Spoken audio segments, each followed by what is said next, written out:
परम पूज्य गुरुदेव, परम वंदनीय माता जी सूक्ष्म रूप से विद्यमान है, नमन करता हूँ। मानव मात्र को प्रणाम करता हूँ। दोस्तों, विषय बहुत ही भिन्न भांति का विषय है और एक ऐसा विषय है जिस पर संभवतः मानवों द्वारा बहुत ही कम चिंतन किया गया है। इस चिंतन की कड़ी में दोस्तों, यहाँ मानवता के धरती पर आगमन से और आज तक के मानव जीवन में यहाँ एक बहुत बड़ा अवधि मानव गुजार चुका है और यहाँ इतना जो कार्य धरती पर आज दिखाई देता है, वो चाहे विज्ञान के रूप में हो, चाहे कृषि के रूप में हो, चाहे यहाँ पर कार्य प्रणालियाँ, नए नए आविष्कार, नई नई तरह की टेक्नोलॉजियाँ, नए नए तरीके के मानव जीवन से सुख सुविधा प्रदान करने वाली ऐसी विषय वस्तुएं सारे संसार में मानवों के बीच बेतहाशा बढ़ती चली जा रही हैं और प्रत्येक चीज़ का जो भी विनिर्माण हो रहा है धरती पर, उसका जो रिफ्लेक्शंस हैं, वो रिफ्लेक्शंस के कारण यहाँ धरती पर कितने छोटे जीव जंतु, अनंत प्रकार के जीव जंतु केवल एक मोबाइल मानव के प्रयोग करने से, 4G प्रयोग करने से कितने प्रकार के छोटे जीव जंतु, कई सौ तरह की प्रजातियां धरती से लुप्त हो चुकी हैं। उसके बाद यहाँ पर 5G नेटवर्क आया है और इसके बारे में कुछ चर्चाएं शुरू में चली थी कि इसकी वजह से बहुत हानिकारक विकिरण निकलेंगे और उनका दुष्प्रभाव प्रत्येक मानवों पर भी पड़ेगा और प्रत्येक जीवों पर भी पड़ेगा। वो कई प्रकार के रिसर्चेज इन चीज़ों में होते रहे, वो थोड़े दिन वो खबरें चलती हैं और फिर उन खबरों का नामो निशान मिटा दिया जाता है, क्योंकि यहाँ जीवन और मौत को नियंत्रण से संबंधित यहाँ जीवन दर्शन जो लिया गया है, यहाँ किसी मानव का जीवन और मृत्यु कीमती नहीं है। यहाँ मानव के लिए कीमती है उसके आनंद की वस्तुओं का उसको बराबर मिलते रहना और प्रत्येक मानव को एक भौतिक जीव शरीर मानकर ही मानव के जीवन के लक्ष्य निर्धारण हुए हैं। पिछले इन ईसा के आगमन के बाद में 2500 वर्षों के बाद का ही ये मानव इतिहास है, जो मानव को एक ऐसी दिशा में लेके गया है जहां मानव वर्सेस मानव के पैटर्न पर ये धरती चल रही है। और ऐसी अज्ञानता और इस प्रकार के यहाँ पर नीति नियम और कानून सारी दुनिया में जो राजनीति द्वारा बनाए गए हैं, वो मानव को केवल एक भौतिक जीव शरीर मानकर बनाए गए हैं और उसी का परिणाम ये रहा कि मानवों के बीच विभाजन और विभेद का प्रारंभ हुआ और वो पहले मालिक नौकर, अमीर गरीब के रूप में बनना शुरू हुआ और फिर ये विभाजन इतना गहराता चला गया कि जातियाँ, उपजातियाँ, धर्म, संप्रदाय, पंथ और इतने गहराइयों तक यहाँ मानवों के बीच धरती पर विभाजन हो चुके हैं कि सारी मानवों को ये एक ही पिता की सब संतान धरती पर हैं, ये कहते हुए भी आज किसी की समझ में नहीं आ सकती बात। इस बात पे मानने के लिए कोई जीवन में तैयार नहीं होगा कि ये सारे के सारे धरती पर जो अमेरिका में गोरे लोग रहते हैं, अफ्रीका में काले लोग रहते हैं और ये ईरान, इराक में मुस्लिम ज़्यादा रहते हैं और ये ईसाई लोग रहते हैं, यहूदी लोग रहते हैं, बौद्ध लोग रहते हैं, जैन लोग रहते हैं, पारसी लोग रहते हैं। तो इतने प्रकार के लोग जो धरती पर ये रहते हैं, सभी लोग ये मानने के लिए बिल्कुल तैयार इस समय नहीं हैं कि उन सब का आदि पिता धरती पर एक ही आदमी है। और यही कारण रहा है कि सारी मानव जाति भ्रमित होकर आपस में ही यहाँ युद्ध, शोषण, वध, हत्याओं में उलझी हुई है और जिसमें निकलने का कोई उपाय किसी के पास नहीं है। कारण रहा यहाँ धरती पर मानव का आगमन के संबंध में यहाँ बहुत बड़ी त्रुटिपूर्ण अवधारणाओं को जन्म दिया गया और सारी दुनिया के ब्रेन वॉश करके और मानवों को ये कहा गया कि मानव का आगमन मछली बंदर से होते हुए इंसान बने हैं और इस प्रकार मानव को एक भौतिक शरीर माना गया है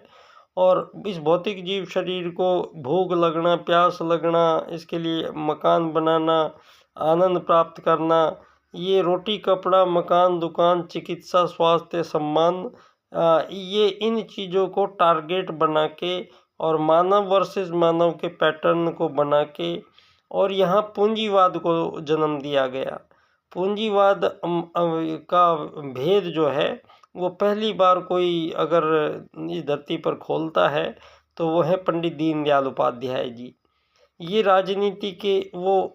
महापंडित हैं जिन्होंने इस विश्व में जितने भी आज़ाद देश हैं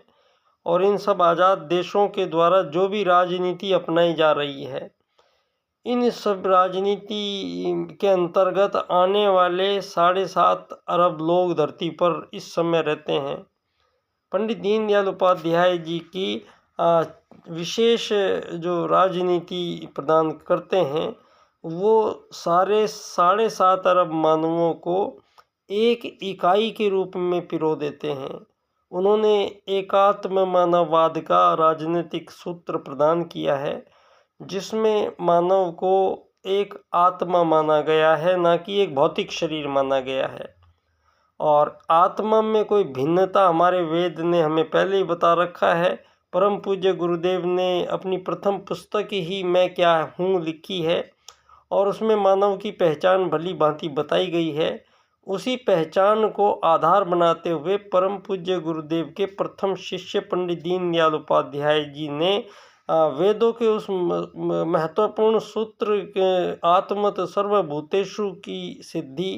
राजनीतिक क्षेत्र में इस बार प्रस्तुत की है, जो एकात्म मानववाद के राजनीतिक सूत्र दर्शन के रूप में उन्होंने व्याख्यायित की है।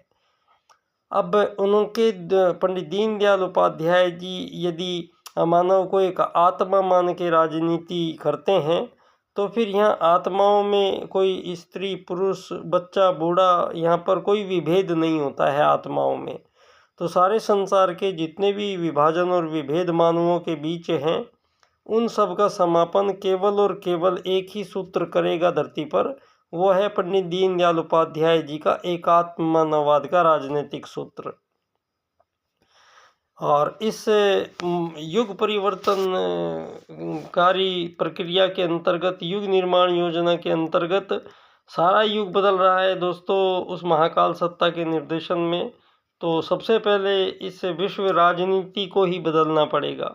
क्योंकि सारे विश्व के मानवों को सबसे ज़्यादा प्रभावित आज धरती पर राजनीति कर रही है।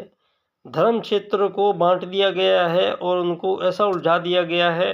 कि सारे धर्म आज तक उलझे हुए हैं। उनको ये समझ में नहीं आ रहा है कि धरती पर जो धर्म है वो एक ही है, मानव एक ही है, परमात्मा एक ही है, जीवन एक ही है, मौत भी एक ही है और मानव जीवन का उद्देश्य भी एक ही है और मानव जीवन के साथ चलने वाली प्रोसेस भी एक ही है। तो यहाँ भिन्नता जो प्रस्तुत हुई है ये पूंजीवाद के आगमन के कारण हुई है और इसी का समापन धरती पर पहली बार कोई राजनीतिज्ञ करता है, वो उनका भी नाम पंडित दीनदयाल उपाध्याय जी है,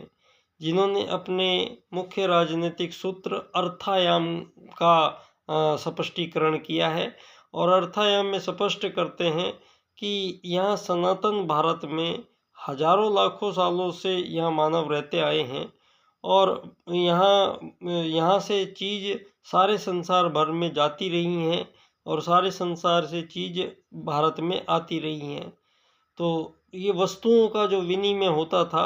ये तो इसके बीच में कोई धन रुपया पैसा सोना चांदी डॉलर का लेन देन का क्रम का कोई प्रारंभ नहीं था। वस्तु के बदले वस्तु विनिमय था संसार में, और इसमें किसी भी प्रकार की कोई अन्य कृत्रिम विषय वस्तु को इसके बीच में नहीं लाया गया था। ये बात पंडित दीनदयाल उपाध्याय जी कहते हैं कि यहाँ धरती पर मानव ऐसे होने चाहिए जिनके पास धन की कमी ना हो जीवन में और न धन की अधिकता हो। तो ऐसी परिस्थिति का निर्माण राजनीतिक रूप से अर्थायाम से दीनदयाल जी करते हैं, और एक ऐसी राजनीति प्रस्तुत करते हैं जहाँ ये अमीर गरीब मालिक नौकर बनने और बनाने का जो सिलसिला ये हजारों सालों का है, इसके बाद के जीवन में ये बनने बनाने की यहाँ ज़रूरत नहीं पड़ेगी। और मानव को चूँकि इनके 4 सूत्र हैं, इन चारों सूत्रों का एक विशेष क्रम से जब हम व्याख्या करेंगे तो सारे संसार के सम्मुख दीनदयाल उपाध्याय जी का राजनीति के पुनर्निर्धारण का संपूर्ण खाका प्रस्तुत होगा, और कैसे संसार को आगे राजनीति में चलना पड़ेगा ये पंडित दीनदयाल उपाध्याय जी के ये 4 सूत्र समझा रहे हैं। अब ये 4 सूत्र निम्न क्रम से इनकी व्याख्या होगी। आर्थिक लोकतंत्र द्वारा अर्थायाम आधारित एकात्म मानववाद की स्थापना से अंत्योदय की प्राप्ति हम कर पाएंगे। तो इस विशेष पावन और पुनीत कार्य के लिए जहां भारत की ओर से पुनः इस विश्व को एक ऐसी राजनीति प्रदान की गई है जो युग परिवर्तन अवश्य करेगी। इसी भावों के साथ और उन्हीं महाकाल सत्ता की छत्र छाया में ये कार्य संपूर्ण हो रहा है। बहुत बहुत धन्यवाद बच्चा डॉक्टर।